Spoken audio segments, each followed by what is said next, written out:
Bueno, y de nuevo continuando con el tema de violación de los supuestos del modelo clásico, en esta ocasión vamos a ver lo que es la autocorrelación, ¿de acuerdo? Básicamente la autocorrelación, como su nombre lo indica, auto consigo mismo, por así decirlo, correlación quiere decir correlación consigo mismo, pero consigo mismo ¿de quién? Entonces, básicamente la autocorrelación se define como la relación lineal de los residuos del modelo. ¿De acuerdo? Formalmente, ¿qué me está diciendo? Entonces es la correlación consigo mismo ¿de qué? De los residuos, ¿cierto? Entonces, la correlación formalmente se define como la covarianza. Toda covarianza me indica una correlación. ¿De acuerdo? Tengan eso siempre claro. Siempre que vean una covarianza es una correlación. Siempre que vean una E es un valor esperado, ¿no? Es un promedio. Entonces, la correlación se define como la covarianza entre U de T, o sea, el error o el residuo más bien, ¿cierto? Porque es el residuo estimado en el momento t con el residuo del momento t menos 1, ¿no? Entonces, si el momento t es 2018, entonces será la correlación entre el residuo del 2018 y la correlación entre el residuo del 2017. ¿Listo? Eso será igual a ¿qué? Al valor esperado, ¿cierto? Al promedio de u con u de t a la menos 1 para los mismos periodos, y si hay autocorrelación, esa relación será diferente de 0. Es decir, no será igual a 0. Y si es diferente de 0, quiere decir que hay autocorrelación. Entonces, la autocorrelación pues es un problema propio de las series de tiempo. ¿Debido a qué? Debido fundamentalmente al factor inercial que tienen las variables en el tiempo, ¿no? ¿Qué es inercial? ¿Por qué decimos que algo tiene inercia? Entonces, el ejemplo más claro de colegio, que incluso le ponen a uno para explicarle la inercia, es el comportamiento de un ventilador, ¿cierto? Si usted prende el ventilador, él empieza a girar. Cuando usted apaga el ventilador, él automáticamente no se detiene. Él sigue andando, sigue moviéndose, ¿cierto? ¿Hasta qué? Hasta que después de cierto tiempo se detiene. ¿Pero por qué no se detiene? Por ese impulso que llevaba previamente. Entonces, ese impulso que llevaba el ventilador, que hace que lo mueva aún después de apagar el ventilador, eso se llama inercia. ¿De acuerdo? Lo mismo pasa con las series de tiempo. Porque en las series de tiempo es muy común encontrar que el pasado de ciertas variables me explican el presente de dichas variables, ¿no? Yo no puedo esperar que en el próximo trimestre el PIB o la tasa de desempleo sea del 5%, cuando en el mes pasado o en el trimestre pasado estuvo alrededor del 25%. Entonces eso no va a pasar, ¿cierto? Por inercia el desempleo uno espera que baje o que suba, pero esos cambios no van a ser tan bruscos como uno quisiera. ¿Por qué? Las series tienen ciertos efectos sobre otras series que hacen que esos efectos se perduren o duren en el tiempo. Entonces, lo que hemos visto hasta ahora ha sido análisis de corte transversal. Análisis de individuos, de unidades, en un momento dado del tiempo, por así decirlo. Y si hemos mezclado diferentes momentos en el tiempo, no lo hemos sabido aprovechar o no lo hemos utilizado con base en lo que hemos hecho hasta ahora. Y básicamente el curso de este primer curso de econometría hace referencia a eso, al análisis de corte transversal. Cuando vayamos a ver métodos cuantitativos, vamos a ver algo más, vamos a ver algunos modelos también de corte transversal, pero también vamos a ver algunos modelos de panel de datos o de combinación de corte transversal, que lo que me muestran son una combinación o lo que me indican más bien es cuál es el comportamiento de un grupo de individuos o de diferentes individuos a través del tiempo. Y finalmente en el curso de series de tiempo, que es un curso electivo de profundización, lo que van a ver es, como su nombre lo indica, todo el tema de las series de tiempo. Es por eso que a este supuesto de autocorrelación, pues mucha bola no lo voy a parar, porque es un tema más de series de tiempo, pero igual quiero hacerles como un abrebocas, quiero hacerles como una explicación general de las series de tiempo y demás, para que podamos entender mucho más o en cierta medida la aplicación de este supuesto. ¿Listo? Entonces, cuando hablamos de series de tiempo, estamos hablando de que tenemos el comportamiento de una variable cuyo comportamiento, como su nombre lo indica, pues depende del tiempo. Entonces, por ejemplo, tenemos una variable y sub t, quitémosle esto un poco el tamaño, eso, y sub t, que va a estar en función de, qué sé yo, un alfa 0, que es la constante, un alfa 1, un yt a la menos 1, un yt, bueno, aquí me faltó el alfa 2, ¿cierto? Alfa 2, yt a la menos 2, y así de manera sucesiva, alfa k, yt k a la menos, o más bien, yt menos k, más udt. Entonces, primer elemento, todas las variables están en función de ¿qué? De t, ¿no? Es decir, están en función de el tiempo. Entonces, cuando veamos este tema, se van a dar cuenta de que uno de los conceptos fundamentales del cual partimos en las series de tiempo es la estacionariedad.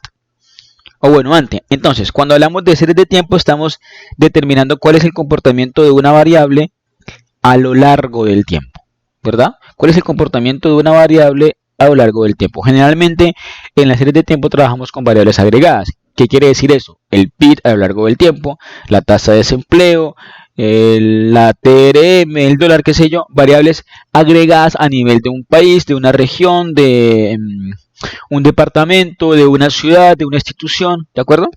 Entonces, dentro de la serie de tiempo, como les decía, la estacionariedad es muy importante. Intuitivamente, la estacionariedad, ¿qué me está diciendo?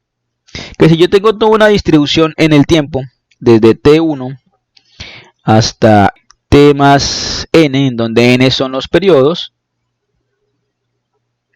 tengo toda esa distribución en el tiempo, y tomo una submuestra por acá, si se puede decir, ¿cierto?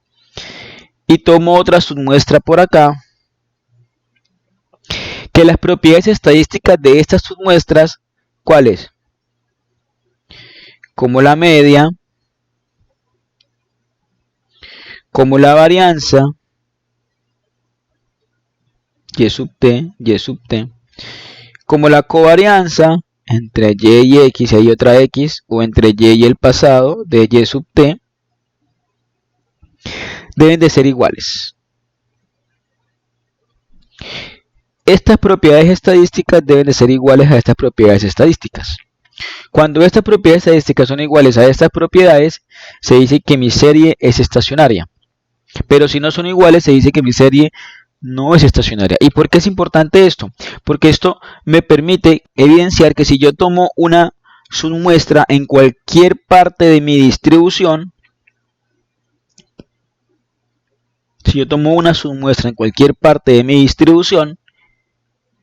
esas propiedades estadísticas se van a mantener.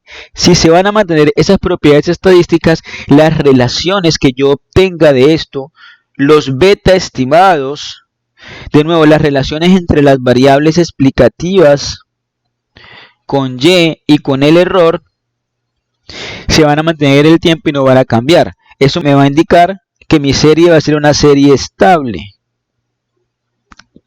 ¿Listo? Que mi serie va a ser una serie estable. Entonces, las series de tiempo moderna parten de la estacionariedad. Para yo poder trabajar con las series de tiempo moderna, todas mis series deben ser estacionarias. Y si son estacionarias, son series que no tienen raíz unitaria.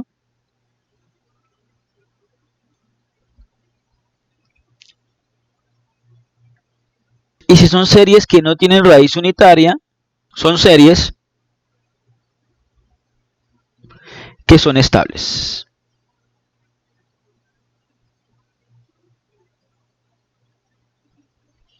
Son series que son estables. Realmente la raíz unitaria tiene que ver con un supuesto de raíz unitaria que básicamente plantea que el alfa 1 que acompaña aquí, que el alfa 1 que acompaña a yt a la menos 1, ¿cierto? Esto es de donde venía, de por aquí arriba, ¿verdad? De acá, esto de acá, ese alfa 1 que acompaña Bueno, si quieren acá quitémosle esto y pongámosle alfa 0 a SYT, ¿cierto? Este alfa 1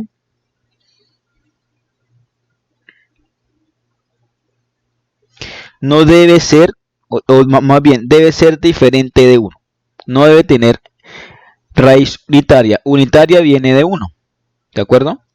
Porque si esto es igual a 1, ¿qué significa que sea igual a 1? Pues yo multiplico mi YT por 1 y me va a dar igual a YT. En ese sentido quiere decir que el pasado de YT me está explicando en la misma proporción el presente de YT. Quiere decir que el pasado me explica exactamente igual el presente. Entonces el presente es igual al pasado.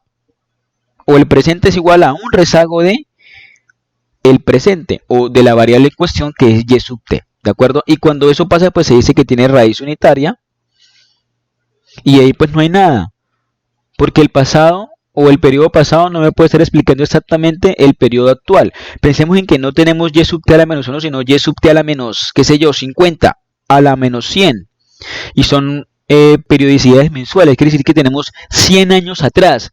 ¿Qué significa que tenga raíz unitaria? Que el comportamiento de 100 años atrás de y sub t es exactamente igual al comportamiento presente de y sub t.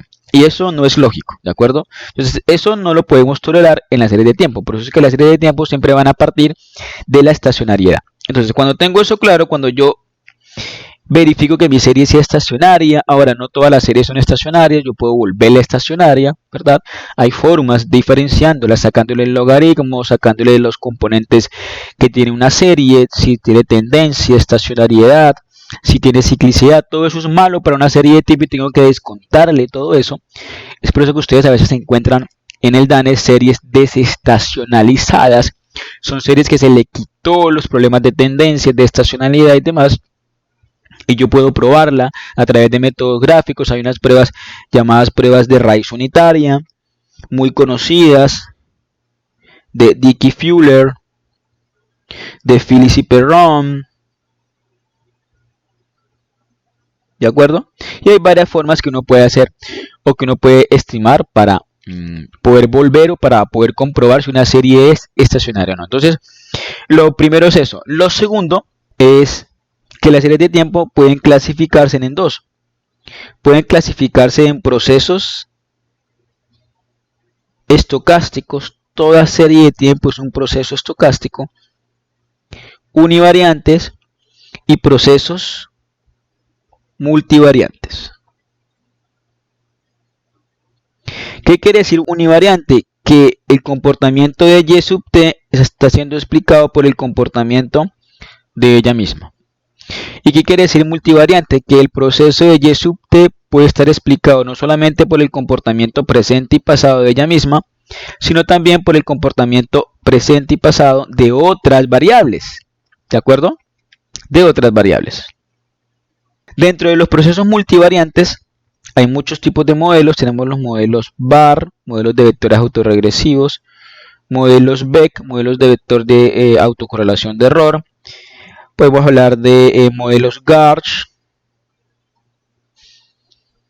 Y en fin, hay muchísimos modelos. ¿Listo?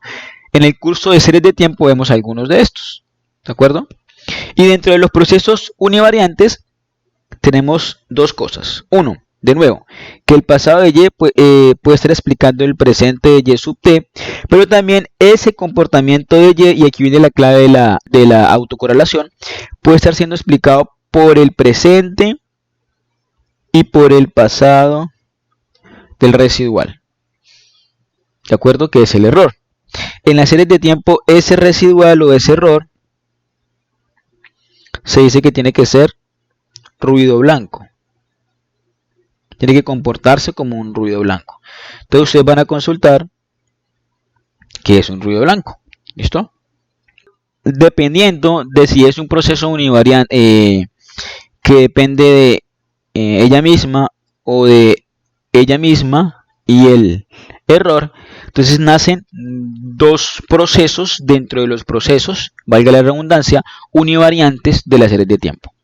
Uno son los procesos AR o autorregresivos y otros son los procesos MA o de medias móviles. Los procesos AR o autorregresivos quieren decir o indican que el comportamiento de Y sub t está siendo explicado por el comportamiento del pasado de ellas. Cuando solamente es un rezago, este y t a la menos 1 es un rezago de y sub t o es el periodo anterior de y sub t. Cuando solamente tenemos un rezago de y sub t, estamos hablando de que este es un proceso autorregresivo de orden 1. AR entre paréntesis el orden. Si por el contrario tenemos y sub t más alfa 0 más alfa 1 yt a la menos 1, esto se supone que es alfa, alfa 1 yt a la menos 1 más alfa 2 yt a la menos 2 más el error de t, pues decimos que eso es un proceso autorregresivo de orden 2. Porque son dos rezagos los que me están explicando el comportamiento de y sub t. Y así de manera sucesiva.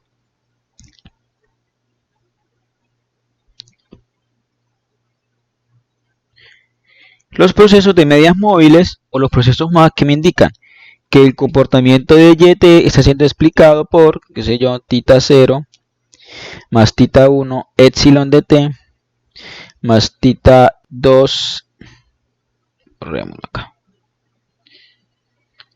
más tita 2 epsilon de t a la menos 1 más el error. Bueno, ya está aquí el error, ¿verdad? ¿Qué quiere decir esto? Que el comportamiento de y está siendo explicado por el pasado del ruido blanco, del residuo o del error, ¿no? Que es nuestro problema de autocorrelación. Ojo, a esto se le dice que es un modelo MA de orden 1. Si en lugar el comportamiento de yt está siendo explicado por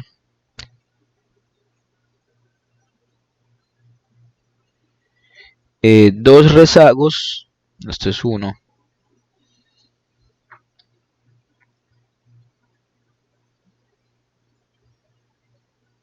del pasado de y, pues se dice que ese es un proceso MA de orden 2.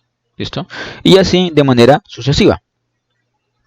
Pero también puede existir el caso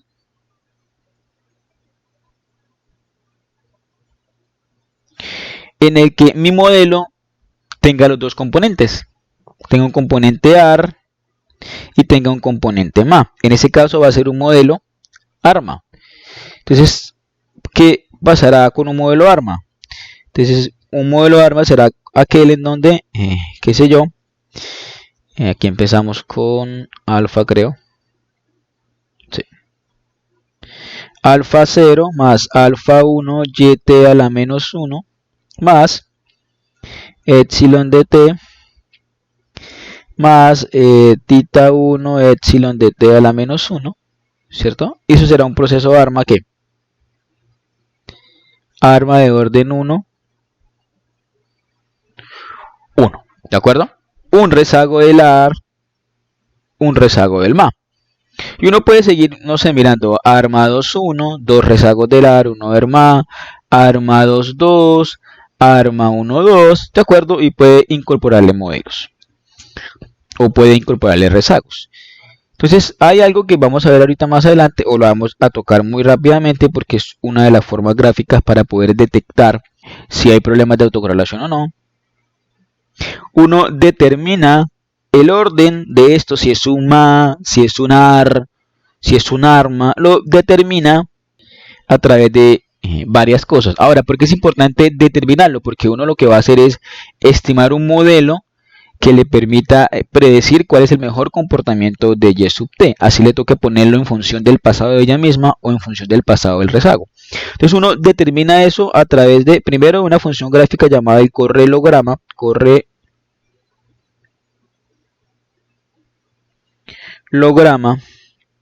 Y el correlograma está compuesto por dos cosas: la función de autocorrelación parcial y la función de autocorrelación, que son gráficos en esta tabla salen volteitos. Esos son gráficos de los residuos. Y él por acá trae como unas líneas de significancia o unos niveles de significancia. Y de acuerdo con el número de rezagos que se salgan de esos niveles de significancia, estos que están por acá, pues uno determina si es en la función de autocorrelación parcial o en la función de autocorrelación, pues uno va a determinar si es un AR o es un MA, ¿verdad? También hay otros criterios llamados los criterios de información, que hay varios criterios, como el criterio de Schwarz, creo que es así, el criterio de Hanna-Quinn, que va como una A, ¿cierto? Schwarz, Hanna-Quinn, y uno muy importante, el criterio de Akaike. Y uno con base en eso pues determina qué criterio es, ¿cierto? Y define qué modelo es, ¿no? ¿Qué modelo es el que mejor le permite a uno predecir el comportamiento de Y sub t?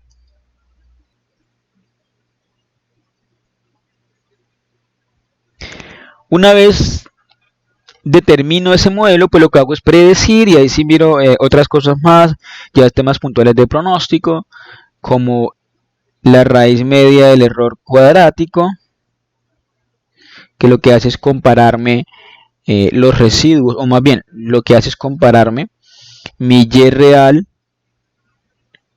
con mi Y estimado. Es decir, me calcula el residuo, y mientras más pequeño sea el residuo, va a ser mucho mejor, pero quiere decir que mi estimación va a estar más cerca de mi dato real, y quiere decir que va a ser más parecido y puedo pronosticar con más detalle. Y después de eso, pues ya cuando defino mi modelo, defino que es el mejor, pues tengo que hacerle algunas pruebas como estas que estamos viendo, ¿no? Entonces, pruebas de normalidad, pruebas de, bueno, ahora vemos la autocorrelación, pruebas de multicolinealidad, aunque esto mucho no se aplica, la verdad, en las series de tiempo, heterocedasticidad,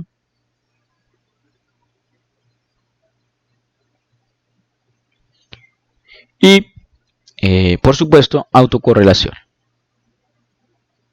Entonces, ¿por qué las series de tiempo, o más bien, por qué la autocorrelación es un problema propio de las series de tiempo? Pues porque lo que me está diciendo la autocorrelación es que hay autocorrelación cuando el error actual se correlaciona con el error del periodo anterior. ¿De acuerdo? Entonces necesitamos información a través del tiempo para que se pueda estimar como tal. Entonces, de acuerdo con la autocorrelación, pues existen varios niveles o varios grados de autocorrelación, ¿no? Tenemos la autocorrelación de orden 1, ¿cuándo qué? Cuando tenemos un modelo AR. ¿Por qué un modelo AR? Porque tenemos como variable dependiente U sub t, esto sería como índice el t, ¿no? U sub t en función de qué? Del pasado de U sub t, ¿no? Entonces, cuando decimos que es un problema de autocorrelación de grado 1, quiere decir que la autocorrelación está generada ¿por qué? Porque el rezago de U, solamente un rezago de U se está correlacionando con el presente de U. Por eso es un AR1, ¿de acuerdo? Y es una autocorrelación de orden superior cuando dos o más rezagos del error, como en este caso, ¿cierto? UT a la menos 1, UT a la menos 2, son los que se correlacionan con el presente del error, ¿no? Con el presente del error. Esas son las dos formas de autocorrelación que se pueden generar en un modelo de series de tiempo, ¿no? De nuevo, la autocorrelación es un problema propio de las series de tiempo. ¿Por el factor qué? Por el factor inercial de las variables, o que tienen las variables en el tiempo. Ahora, ¿qué consecuencias trae estimar un modelo con autocorrelación? ¿O qué causa la autocorrelación? Entonces, la autocorrelación puede ser generada porque tengo errores de especificación, como la omisión de variables relevantes, ¿no? Es decir, estoy omitiendo una variable importante, una variable relevante para mi modelo, porque he manipulado mis datos ¿cierto? He seleccionado muestras manipulando mis datos, porque existen efectos de proximidad entre las observaciones, es decir, son ciertamente parecidas, las observaciones no varían mucho entre ellas. ¿Y qué consecuencias trae estimar un modelo con problemas de autocorrelación? Entonces varias, ¿no? Primero, los estimadores, si bien van a ser insesgados, lo cual es bueno, pueden llegar a ser ineficientes, ¿listo? O llegan a ser ineficientes. Entonces los estimadores no serán los estimadores de varianza mínima, no cumplirán con ese supuesto 4, con ese supuesto 5, perdón, porque la varianza del error está siendo afectada por otros elementos, que es la varianza del pasado del error. Esos elementos o esa correlación hace que la varianza no sea la mínima, que la varianza cambie. Cada vez que cambia la varianza del pasado, cambia la varianza del presente porque están correlacionadas. Y eso no permite que la varianza sea constante. Si la varianza no es constante, pues no obtendremos los estimadores de varianza mínima. Y por lo tanto, habrán otros estimadores que me explican mejor esta relación o que me explican mejor las relaciones entre las variables, ¿no? O entre el presente y el pasado de una variable. Ahora, otra consecuencia a raíz de que la varianza pierde validez, fíjese que las cosas son muy parecidas a las, o que las consecuencias son muy parecidas a las del supuesto de homoscedasticidad. Otro problema es que las pruebas de hipótesis pues no van a ser confiables. ¿Por qué? Porque para estimar el error estándar, en la prueba de hipótesis se tiene en cuenta la varianza del error. Y si la varianza del error no es constante, pues la prueba de hipótesis tampoco va a ser constante, va a variar, se pierde inferencia estadística y bueno, ya profundizamos un poco sobre eso. Otra de las consecuencias, y creo que es la última, es que el coeficiente de determinación puede estar sobreestimado, ¿no? ¿Esto qué es? Es el R cuadrado, ¿no? El R cuadrado que me mide la bondad de ajuste, ¿no? Es decir, que también ajusta mi modelo.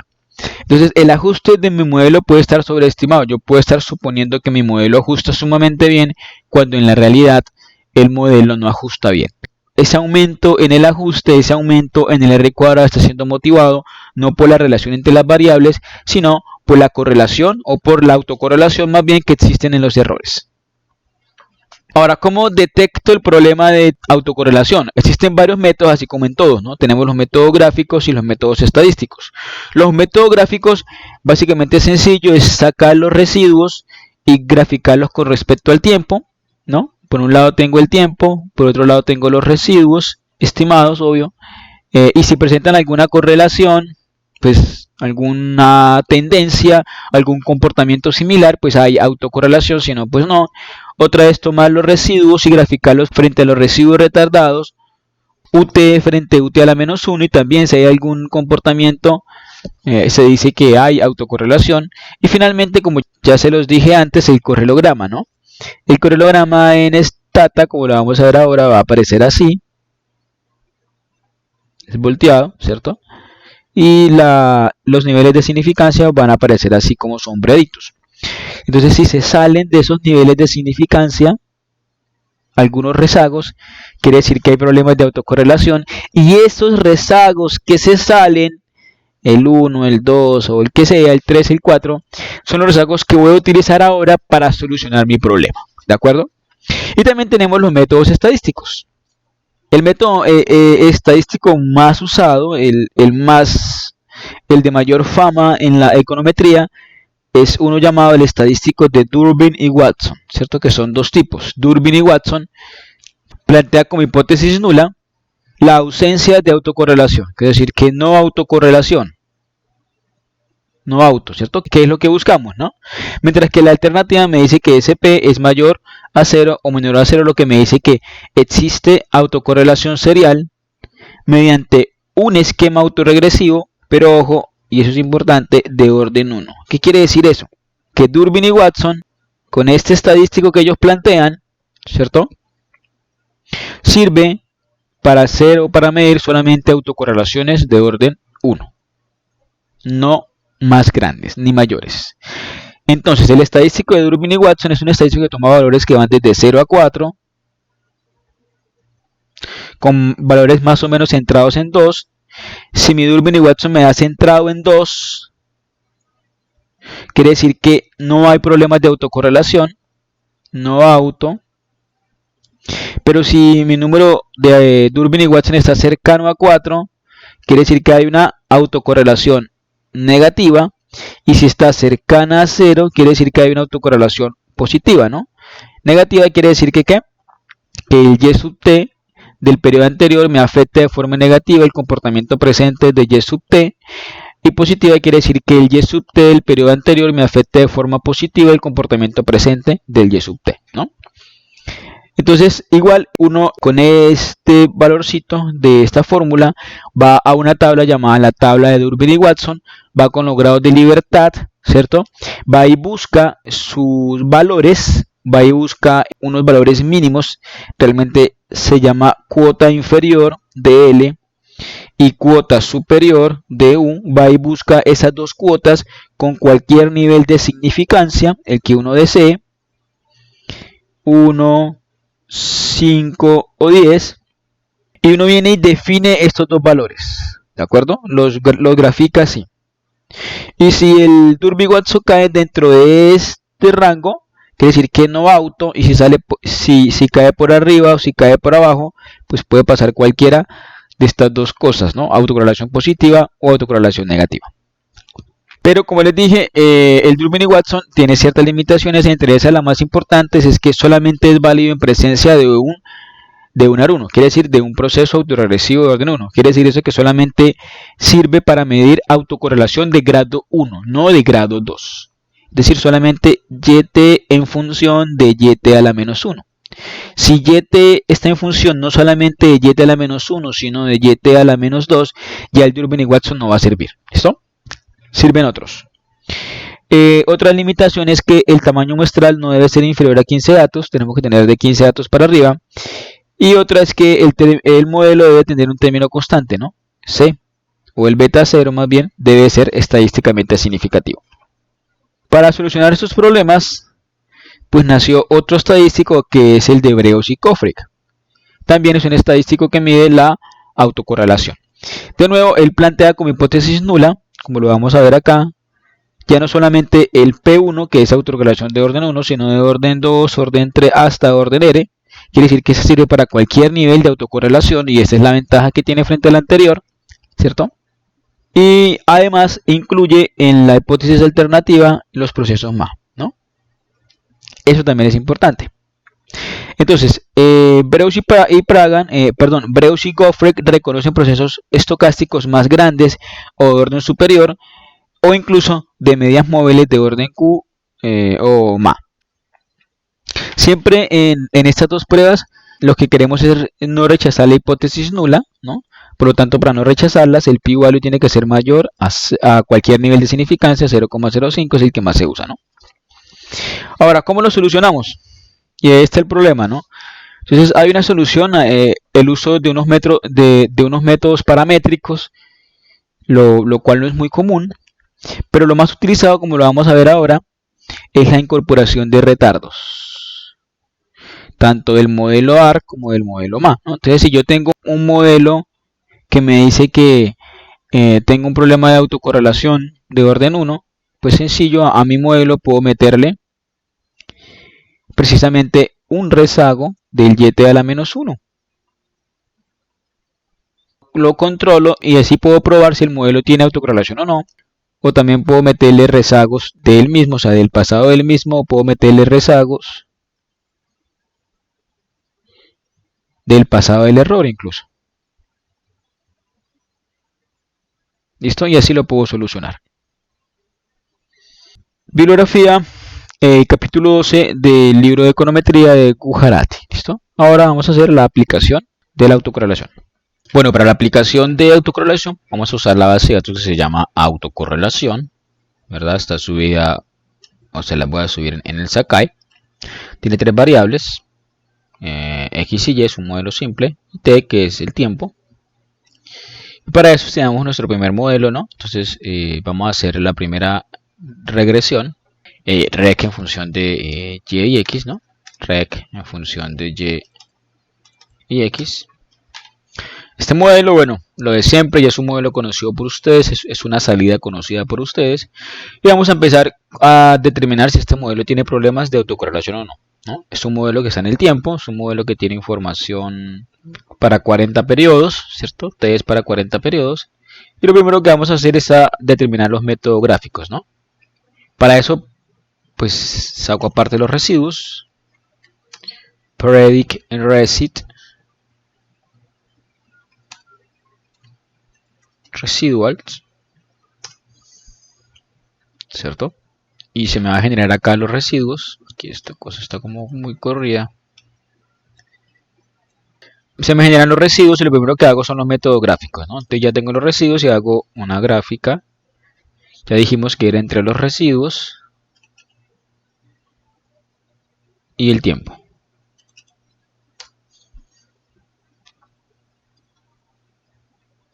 Y bueno, hay algo ahí como una relación casi cuadrática, ¿no? Primero aumenta y luego baja, ¿no? También puedo generar el pasado de los residuos y graficar el presente de los residuos con respecto al pasado de los residuos. Para eso uso este comando, ¿no? Para generar el pasado de una serie, creo que ya lo veíamos, no lo recuerdo. Es recit entre corchetes n a la menos 1 a la menos 1 porque es un rezago, ¿no? Y le doy enter. Y se me va a generar una variable llamada recit1. Ahora hago el mismo gráfico, sc entre recit y el pasado de recit. Y se ve, ¿no? Claramente una autocorrelación, ¿no? Positiva, pues. Entonces, claros indicios de ¿qué? De autocorrelación. Y finalmente puedo hacer el correlograma, ¿no? Entonces, para hacer el correlograma tengo que hacer varias cosas. Primero tengo que declarar esta serie o esta base de datos como una serie de tiempo, decirle esta base de serie de tiempo. Para eso escribo el comando tsset. Esto es muy importante, si no hacen esto, muchas cosas de serie de tiempo no les va a correr. tsset igual, les digo, esto fue lo primero que tuvimos que haber hecho, ¿sí? Bueno, enter. Si a alguien le salió error al generar esto, esta variable rezagada, primero haga esto y luego sí genera la gráfica, ¿listo? Bueno, aquí le dice que el tiempo va de 1 a 40 y que hay una unidad, ¿no? Que es de 1 en 1, pues. Y ahí sí, entonces escribo la función de autocorrelación de los residuos, entonces escribo la función de autocorrelación que yo les hablaba, la add. O sea, el correlograma está compuesto por dos, ¿no?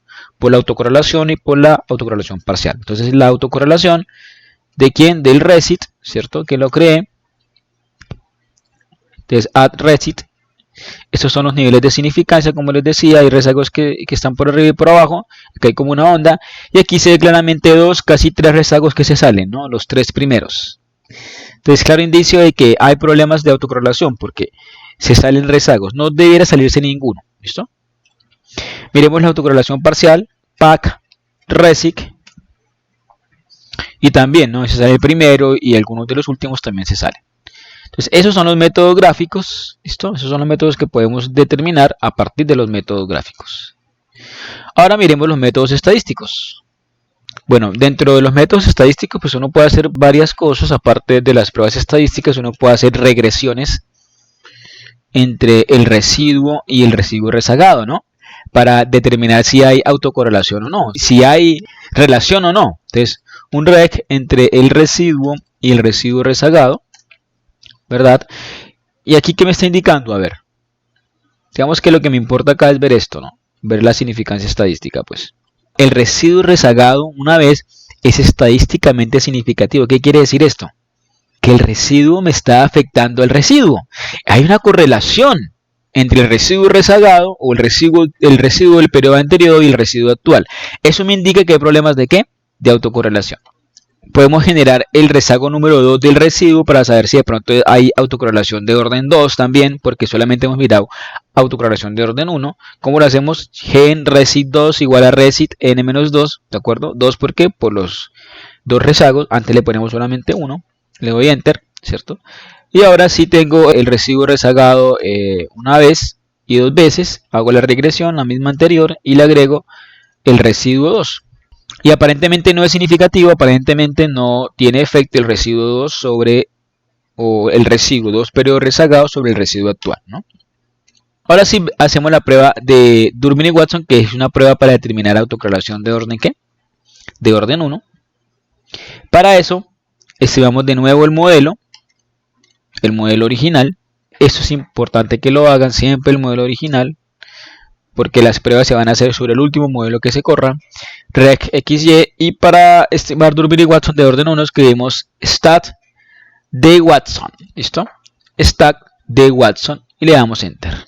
Y este es el stat Durbin Watson. Me dice que con 2 parámetros y con 40 observaciones me da 0,29. ¿Qué tendría que hacer yo acá? Irme para la tabla que le digo. No sé si por acá tenga una tablita. Entonces uno lo que hace es buscar en esta tabla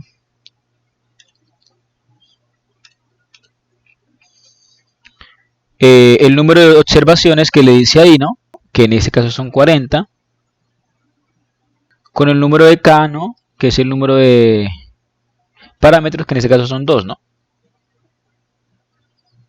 Entonces K2 con 40 me dice estos dos, ¿no? Entonces me dice que la cuota inferior es de 1,97 y la cuota superior es de 1,398.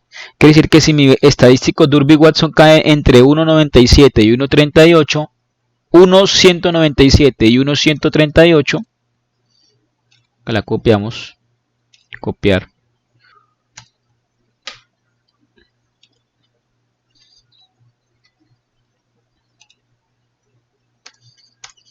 Debe de caer ahí para poder determinar si hay autocorrelación o no. ¿Cuánto nos dio? 0.12, es decir, 0,12, ¿no?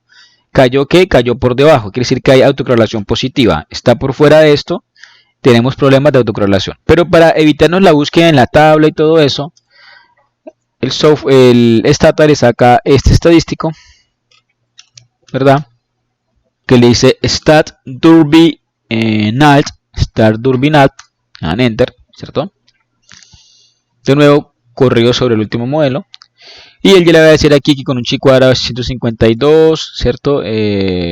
Un grado de libertad, la hipótesis nula, no autocorrelación serial, que es lo que buscamos, no rechazar la hipótesis nula. La probabilidad nos da 0,0000. Ahora si comparamos esto con el nivel de significancia, conclusión, hay problemas de autocorrelación. ¿Por qué? Porque si rechazamos la hipótesis nula.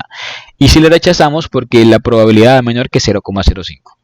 Entonces, conclusión, hay problema de autocorrelación, al menos de grado 1 o de orden 1. Hacemos la prueba de Breus y Kofrit para ver si hay autocorrelación de orden mayor o superior. Escribimos stat B Gottfried, ¿cierto? Y también, ¿no? Chi cuadrado, grados de libertad, no autocorrelación, hipótesis nula. También vemos problemas de autocorrelación. ¿Listo? Corrección. Como les dije, se pueden usar métodos paramétricos. Para usar métodos paramétricos tendríamos que usar un modelo como de esta forma. Algo así, price entre X y Y, two-west step card. Creo que esto no se negocia, o sea, eso siempre se pone, lo que se negocia son las variables, como siempre, ¿no? Se estima. Y en teoría ese modelo se estima como tal. Aquí me va a mostrar el Durbin y Watson original, 0,12, que también nos dio arriba, creo. Por acá. Por acá, ¿cierto? Pero nos dio también el Durbin y Watson corregido, ¿no? Transformado. En este caso nos dio 1,62, es más cercano a 2. Está dentro de este intervalo, vamos a ver. 1,6 no, está un poco por fuera, pero bueno, ya está un poco más cerca, ¿cierto? Parece que corrigió en parte, pero aún puede que exista algún pequeño problema de autocorrelación. Ahora la autocorrelación tiende a ser negativa, ¿no? Pero esa es una forma, ¿no? Si quieren profundizar en el tema un poco, pues pueden buscar en qué consiste este Pride. Es el método propiamente de Courage y Orkut, ¿de acuerdo? Ustedes pueden mirar a ver en qué consiste esto y demás. Pero lo más común, lo más utilizado, es incorporarle a la variable o al modelo más bien los rezagos, tanto de la variable dependiente como de las variables independientes, ¿no? Para eso, la forma de incorporar un rezago es esta, ¿no? Uno puede decirle y menos reg entre y y x, y vamos a incorporarle estos rezagos. esto es un 1, 1.y. 1.y quiere decir primer rezago de... voy a correrlo y se los explico acá más bien. Espérame, yo confirmo si esto es un 1 o una L. Eso es una L, ¿listo? Esto es una L. L punto, o bueno, que parece un 1 punto, es una L. L punto, ¿listo? Por lo tanto, esto es una L, este es una L, este es una L y este es una L, ¿listo? No va 1. Eso sí es un 2, ¿no? Entonces, ¿qué quiere decir esto? Estudiamos rec xy y aquí metimos un rezago de y, es decir, de la variable dependiente, dos rezagos de y, entonces escribimos L2.y, tres rezagos de y, L3.y, L.x, un rezago de x. Cuando se estime este modelo acá, vamos a ver esto, ¿no? Vamos a ver 1, 2, 3 rezagos de L no de y, perdón. Y ese es el modelo. Y bueno, uno ahí puede empezar a probar, ¿no? Uno puede decir, no, quiero meterle solamente dos rezagos de L, ¿cierto? Esto ya está metido, por eso lo saco de error. Bueno, lo metió acá. Dos rezagos de Y, perdón, son estadísticamente significativos, tal, R cuadrado, me ajusta un poco mejor quizás. Y ahora una vez eso sí vamos a hacer la prueba, ¿no? Entonces vamos a hacer la prueba de Coffret, de Breus y Coffret. ¿Por qué hacemos la de Breus y Coffret y no hacemos la de... ¿La de qué? La de Durbin y Watson. Durbin y Watson sirve solamente para autocorrelación de orden ¿qué? De orden 1, ¿cierto? Aquí tenemos autocorrelación de mayor orden, ¿no? Porque le estamos metiendo rezagos de Y, mira. Entonces, por eso usamos Gottfried. ¿Qué dice Gottfried? Dice, Breus y Gottfried dice, el chico era 1,61, un grado de libertad, y nos dio 0,19. ¿Qué hacemos ahora? ¿Rechazamos o no rechazamos la hipótesis nula? Como es mayor que el nivel de significancia, no rechazamos la hipótesis nula. Si no la rechazamos, quiere decir que la aceptamos. Si la aceptamos, quiere decir que no hay autocorrelación serial y es lo que buscamos. Y esta es la forma de solucionar nuestro problema. ¿De acuerdo? Nuestro problema de ¿qué? De autocorrelación. Hay que ensayar hasta que ¿qué? Hasta que le peguemos, como dice el cuento, ¿no? Hasta que mi modelo no tenga problemas de autocorrelación. Y esta es la forma de estimar o de corregir un problema de autocorrelación. De nuevo, la autocorrelación es un problema propio de las series de tiempo. Así que, por ejemplo, si tienen un modelo de corte transversal como lo que hemos visto hasta ahora, no van a cometer la embarrada de intentar corregir problema de autocorrelación, ¿no? Si se le pregunta, ¿corrige problema de autocorrelación? La respuesta es, pues no se puede corregir problema de autocorrelación porque no es una base de datos de series de tiempo, ¿cierto? Y demás. Entonces, por hoy dejamos ahí. Muchas gracias.